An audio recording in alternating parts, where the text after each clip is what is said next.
शिवाय का जाप एक शूद्र की जुबान से। हे प्रभु क्षमा करना हमारे कानों को, जिन्होंने घोर पाप को सुना, घोर पाप। अरे दुष्ट प्राणी, तूने अपने बालक को इतना भी नहीं समझाया कि महामंत्रों का जाप शूद्रों के लिए महापाप है।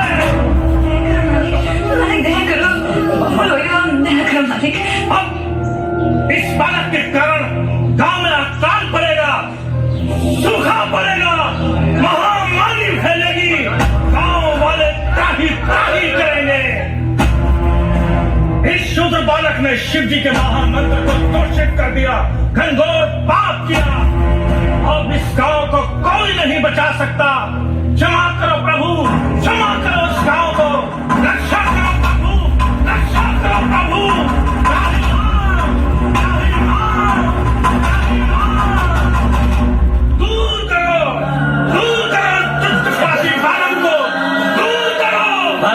इस पापी के पापों की सजा पूरे गांव को भुगतने नहीं देंगे हम।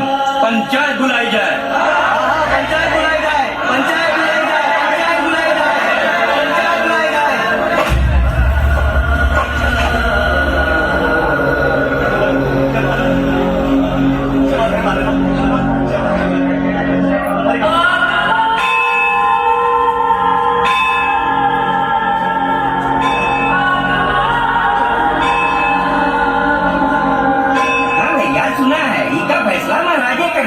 सुना तो है भैया, अब देखो क्या गलत है।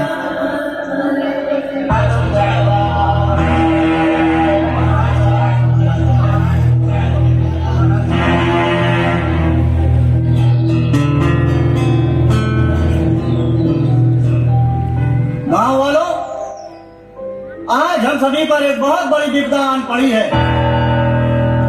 एक शूद्र बालक ने भगवान भोलेनाथ के मंत्रों का उच्चारण अपनी तुच्छ जिह्वा से कर दिया है, जो कि महाराज के अनुसार शास्त्रों में वर्जित ही नहीं बल्कि घोर पाप की संज्ञा में आता है, घोर पाप की संज्ञा में। क्योंकि किसी भी शूद्र को मंदिर में प्रवेश करने, उनके जाप को सुनने तक का अधिकार नहीं। और इस नीच बालक ने तो अपनी जिह्वा से मंत्रों का उच्चारण ही कर डाला।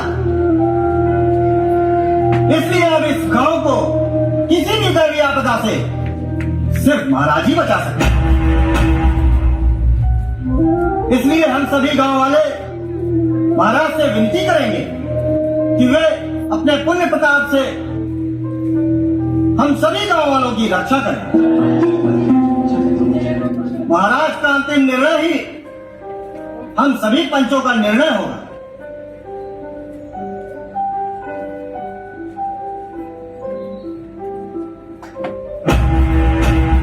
आदेश महाराज।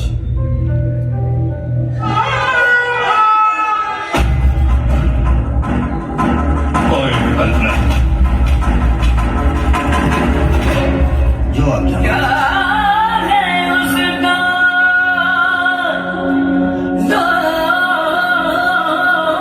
दोष वो मूर्ख। महाराज ने इस विपदा से निपटने के लिए जप और ध्यान शुरू कर दिया है। इसके लिए महाराज ने यह तय किया है कि एक बड़े यज्ञ का आयोजन किया जाए, परंतु केवल यज्ञ करने मात्र से ही इस विपदा को नहीं टाला जा सकता। इसलिए इस पापी की पाप की सजा से इस पूरे गांव को मुक्त कराने के लिए बालक की उस जिह्वा को, जिस जिह्वा से उसने मंत्रों को दूषित किया, खंडित कर दिया जाए, अर्थात बालक की उस जिह्वा को काट दिया जाए।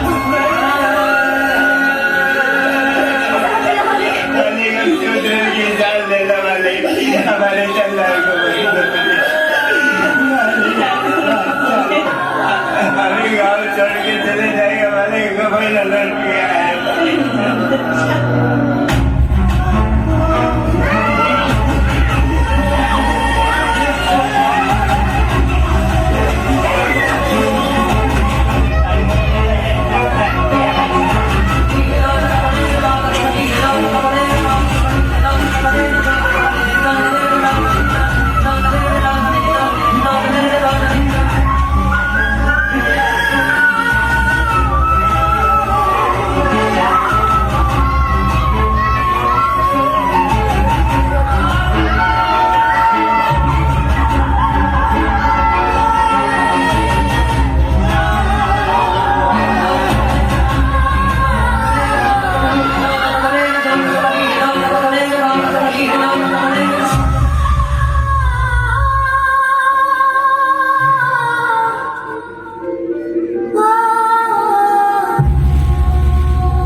एक बालक के रक्त से लिखित हो वेदों और पुराणों में, किसका किसका नाम लिखा है धर्म धनुष के बाणों में।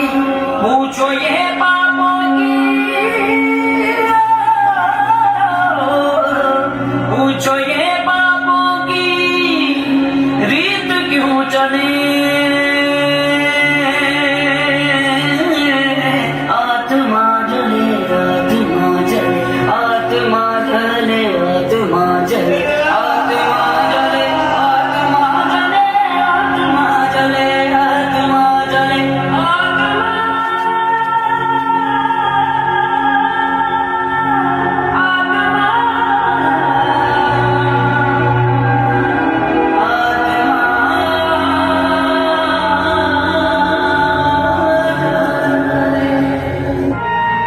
पाखंडियों, क्या अपराध था इनका?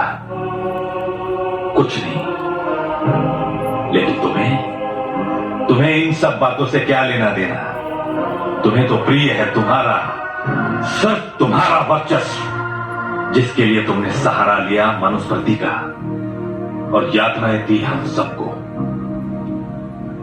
किंतु एक बात ध्यान रखना, मैं इस भारतवर्ष का मूल निवासी तुम्हें कहता है, ये जो तुमने आग लगाई है, इसे आने वाला समय कभी माफ नहीं करेगा। और यही आग तुमको, तुम्हारे मनु को और उसकी मनुस्मृति को जलाकर भस्म करेगी।